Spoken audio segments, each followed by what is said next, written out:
నమస్తే. ప్రస్తుతం మనతో పాటు ఉన్నారు సోషల్ యాక్టివిస్ట్ కృష్ణకుమారి గారు. నమస్తే. నమస్తే అండి. నమస్తే. మొన్నేదో ఒక సినిమా వచ్చింది. ఆ సినిమాలో ఎండింగ్‌లో లాగా ఇప్పుడు సొసైటీలో జరుగుతున్నాయి. పెళ్లి చూపులు, పెళ్లి వాకప్ చేస్తారు అబ్బాయి ఏంటి అని. వాడికి హెచ్ఐవీ ఉంది, ఎయిడ్స్ ఉంది. వెంటనే నో చెప్తారు పెళ్ళికి. ఆ కోపంతో, ఆ కక్షతో వాడి బ్లడ్ తీసుకొచ్చి పెళ్లి కూతురికి ఎక్కించడం. ఇదప్పుడు రెండో సంఘటన. మొన్న కర్నూలులో జరిగింది. ఇప్పుడు పోచారంలో జరిగింది. ఇటువంటి ఇన్సిడెంట్స్ బట్టి సినిమాలొస్తున్నాయా? లేకపోతే సినిమాల్లో చూసి ఇలా చేస్తున్నారో తెలీదు గానీ, జరగడం అయితే జరుగుతుంది. చాలా బాధాకరం కదా! ఏ పాపం చేసిందని ఆ పాప? చిన్న పిల్ల కదా! జీవితాంతం ఆ అమ్మాయి భరించాల్సిందే. ఇక్కడ ఇవాళ యువత ఎట్లా ఉందంటే, అది కొన్ని సందర్భాల్లో ఆడపిల్లలు కావచ్చు, హ్మ్. చాలా సందర్భాల్లో మగపిల్లలు కావచ్చు, ఎవరైనా సరే, అసలు నేను ఈ పని చేస్తున్నా ఇప్పుడు. నాకు చెయ్యాలనిపించింది. హా! అది కోపం కావచ్చు, ఆవేశం కావచ్చు, లేతే ఇంకోటి కావచ్చు, ఇంకోటి కావచ్చు. నేను ఇది చేస్తున్నా. బానే ఉంది. చెయ్యాలనిపించింది. చేసేసా. కానీ చెయ్యబోయే ముందు నేను ఈ పని చేసినందువల్ల నేను ఏ పరిణామాలను ఎదుర్కోబోతాను అనేది ఆలోచించని యువత ఇవాళ చాలా ఎక్కువగా ఉంది. అంత ఆలోచన ఉందంటారా? అదే చెప్తున్నా. లేదు కాబట్టి ఇట్లాంటివి జరుగుతున్నాయి. అవును. ఉంటే గనక యెస్, ఆ అమ్మాయి నన్ను నిరాకరించింది. రిజెక్ట్ చేసింది. ఎందుకు? ఎందుకన్నా చేయనివ్వండి. ఓకే. రిజెక్ట్ చేసింది. ఓకే. పక్కకొచ్చేయడమే. పక్కకొచ్చేయకుండా ఈ రిజెక్ట్ చేసిన అమ్మాయిల్ని వెంటబడితే ఇంతకుముందు కాలేజీ రోజుల్లోనో, ఆఫీసుల్లోనో ఇట్లా కొలీగ్స్ విషయంలో జరిగితే వాళ్ళు అవేర్‌నెస్ ఉన్నవాళ్ళు షీ టీమ్‌కి అప్రోచ్ అయితే జీవితాలు తలకిందులైనయి కొంతమందివి. అవును. అనుకోవచ్చు చిన్న ఈవ్ టీజింగ్‌కి జీవితం తలకిందులు అవ్వటం ఏంటి అని. అంటే ఈ ఈవ్ టీజింగు మనకి బస్ స్టాప్‌లో ఏడిపించడమే ఈవ్ టీజింగ్ అనరు. అవును. ఇంకా చాలా జరుగుతున్నాయి. ఒక అమ్మాయి ఇష్టపడతది. కాతే కొన్ని రోజులు కలిసి ప్రయాణం చేస్తారు వాళ్ళు. రిలేషన్‌షిప్‌లో ఉన్న సందర్భంలో ఎప్పుడన్నా అమ్మాయి ఫోన్ ఎత్తలేదనుకోండి, ఇతగాడికి కోపమొచ్చేస్తది. నేను ఫోన్ చేస్తే నాకంటే ఇంపార్టెన్స్ ఎవరున్నారు నీకు? నీకంటే ఇంపార్టెన్సు సందర్భాన్ని బట్టి తల్లిదండ్రులవ్వచ్చు, ఆఫీస్ కొలీగ్స్ కావచ్చు, ప్రొఫెషనల్ ఇష్యూస్ కావచ్చు, లేకపోతే ఆ అమ్మాయికి ఆ క్షణంలో మాట్లాడాలని అనిపించకపోవచ్చు. లేదు ఎక్కడన్నా ఏదో చిన్ననాటి స్నేహితులు ఎవరైనా ఫోన్ చేసి ఉండొచ్చు. ఇన్ని కారణాలుంటాయి ఫోన్ ఎత్తకపోవటానికి, ఫోన్ ఎంగేజ్‌లో ఉండటానికి. కానీ ఈ ఒక్క కారణం పెట్టుకుని హెరాస్ చేస్తున్న అబ్బాయిల్ని, ఇలా హెరాస్ చేస్తున్న అమ్మాయిలు కూడా ఉన్నారు. నేను అబ్బాయిలని ఒక్కళ్ళనే అనట్లేదు. అబ్బాయిల మీద కంప్లెయింట్ చేస్తే వాళ్ళు ఆ క్షణానికి వాళ్ళు తప్పు ఒప్పేసేసుకుని, అవును కరెక్టే అని కౌన్సిలింగ్‌లో పక్కకెళ్ళిపోయి హ్యాపీగా ఉన్నవాళ్ళు ఉన్నారు. అలా కాకుండా దాన్ని ఇంకా కొంచెం ముందుకు తీసుకొనెళ్ళి, అంటే ఈ అమ్మాయి షీ టీమ్స్‌కి కంప్లెయింట్ చేసేలోపు ఇంకాసిన అరాచకాలు చేసేసి, అసలు ఒకతనైతే ఒక అమ్మాయి సూపర్ మార్కెట్‌లో ఉంటే రాత్రంతా ఫోన్ ఎత్తలేదు ఆ అమ్మాయి అని చెప్పి తెల్లారి పొద్దున్నే సూపర్ మార్కెట్‌లో అమ్మాయి కనిపిస్తే సూపర్ మార్కెట్ దగ్గర మెట్ల మీద గొడవ పడ్డారు ఆళ్ళిద్దరూ. గొడవ పడితే అమ్మాయికి ఏం చేయాలో అర్థం గాక ఇతను ఆపేలాగా అనిపించట్లేదు అని చెప్పి కంప్లెయింట్ ఇచ్చింది. షీ టీమ్‌కి కాల్ చేసింది వెంటనే. అతని పైన ఎఫ్ఐఆర్ అయింది. హ్మ్. ఎఫ్ఐఆర్ అయిన తర్వాత అతను ఫారెన్ వెళ్ళే ఛాన్స్ వచ్చింది. సరే ఇప్పుడు ఈడ మాట్లాడాము, అయిపోయింది, కౌన్సిలింగ్ ఇచ్చాము. ఇంకెలాగో ఎఫ్ఐఆర్ అయింది కాబట్టి మనం పెద్ద కౌన్సిలింగ్ ఇచ్చేది కూడా ఉండదు. అతను కోర్ట్ చుట్టూ తిరుగుతున్నాడు, నడుస్తుంది. ఈలోపు అతనికి ప్రమోషన్‌లో భాగంగా ఫారెన్ వెళ్ళే ఛాన్స్ వచ్చింది. ఈ కేసు అడ్డుపడింది. 2 సంవత్సరాలు పట్టింది అతనికి ఈ కేసు నుంచి బయటపడ్డా. బయటపడటానికి. అందుకని నేననేదేంటంటే, మీరు ఈ మంచో, చెడో మీకు తప్పు మీది కాకపోవచ్చు. కానీ మీరు తప్పు చేయకండి. ఇప్పుడు జాగ్రత్తగా ఉండాలి. వీడి విషయం చూసుకుంటే, ఈ ఇదంతా మనం ఎందుకు మాట్లాడుకున్నాం? యువత పరిణామాలను ఆలోచించట్లేదు అనే దాని దగ్గర మొదలయ్యి మనం ఎంత దూరం వెళ్ళామో చూడండి. అవును. సరే, ఈ కేసులో చూసుకుంటే ఆ అమ్మాయిని పెళ్లి చేసుకోవాలని అనుకున్నాడు. అనుకుంటే ఆ అమ్మాయి తల్లిదండ్రులకి ఇష్టం లేదు. వాళ్ళు ఎంతో కొంత తెలిసిన వాళ్ళే. అవును. ఇష్టం లేదు. ఎందుకు ఇష్టం లేదు వాళ్ళకి? ఆ అబ్బాయి అమ్మా నాన్నకి హెచ్ఐవి ఉంది. అందుకని మేము ఇవ్వము అన్నారు. ఇవ్వము అంటే ఇదేదో ఆగిపోయిన వ్యవహారము అనుకున్నారు.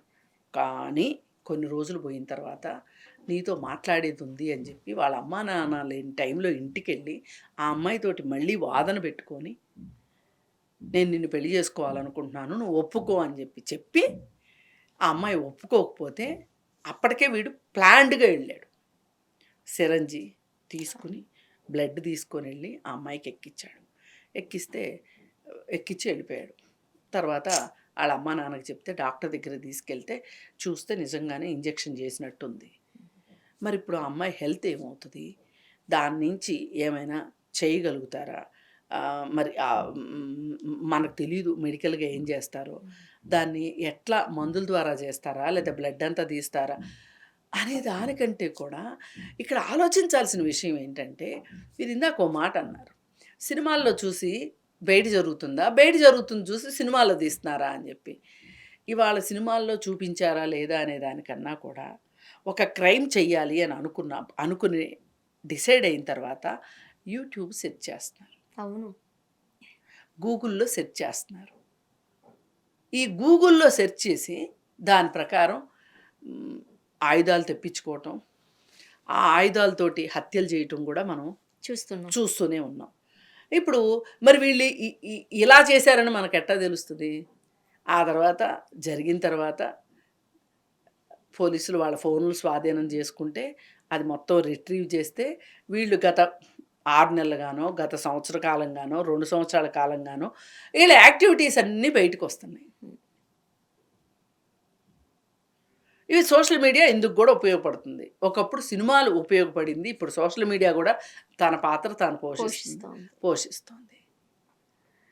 ఇక్కడ చూడాల్సింది, నేర్పించుకోవాల్సింది ఏంటి అంటే, ఏ సినిమాలో అయినా సరే ఈ పిల్ల నాదిరా అనే ఒక డైలాగులు, అలాంటి డైలాగులు అదే చెప్తున్నా, ఈ డైలాగులు వద్దు.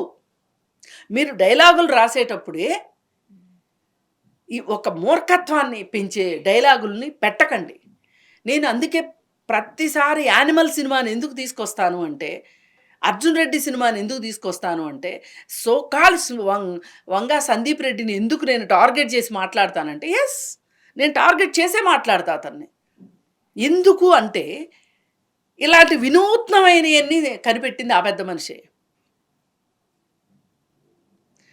చిన్నపిల్లలు కన్నులు వేసుకుని వెళ్ళాలు, లేకపోతే అమ్మాయి కనిపించగానే ముద్దులు పెట్టేటాలు, ఇలాంటివన్నీ. పైగా ఎంత అసంబద్ధమైన సినిమాలు తీస్తున్నారంటే వీళ్ళు. ఈయనైతే ఏ అమ్మాయితో అయినా ఉండొచ్చు రిలేషన్షిప్లో, భర్త గారు. భార్య అది క్వశ్చన్ చేయకూడదు. క్వశ్చన్ చేసినప్పుడు ఒక మాట అనకూడదు. ఏమనంటే, మరి నువ్వు చేసినట్టే నేను చేస్తే ఏం చేస్తావంటే, వాడిని చంపేస్తా. అవును. ఇవన్నీ సినిమాల ప్రభావం చాలా ఉంది. అయితే ఈ సినిమాల ప్రభావం వల్ల వాళ్ళ మనసుల్లో వచ్చే భావాల్ని వాళ్ళు ప్రాక్టీస్లో పెట్టాలి అంటే, అనుభవంలోకి తీసుకురావాలి అంటే మళ్ళీ సోషల్ మీడియా ఉపయోగపడుతుంది. ఎలా చేయాలి, ఎప్పుడు చేయాలి, వాళ్ళు తప్పించుకోవటానికి మార్గాలేంటి. వీడు చిన్న డైరెక్టరా పెద్ద డైరెక్టరా అనేది కాదు.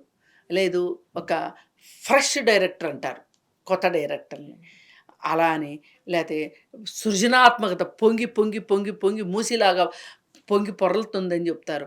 ఆ సృజనాత్మకతతోటే వీళ్ళ తెక్క ఐడియాలన్నీ, వీళ్ళ శాడిస్ట్ ఐడియాలన్నీ వీళ్ళు సినిమాల్లో పెడితే అవి చూసి కుటుంబం అంతా చూసే సినిమాలు పక్కన పెడితే, ఈ క్రైమ్ ఓరియంటెడ్ సినిమాలు మనం చూస్తుంటే పిల్లలకు చూపించాలంటే భయమేస్తుంది. ఆహా, ఇలా కూడా చేసుకోవచ్చు. అసలు మనం చూపించక్కర్లా పిల్లలకి. వాళ్ళే చూస్తున్నారు. ఓటీటీల్లో నట్టింట్లోకి వచ్చేసినాయి ఇవాళ వెబ్ సిరీస్లు. అవును.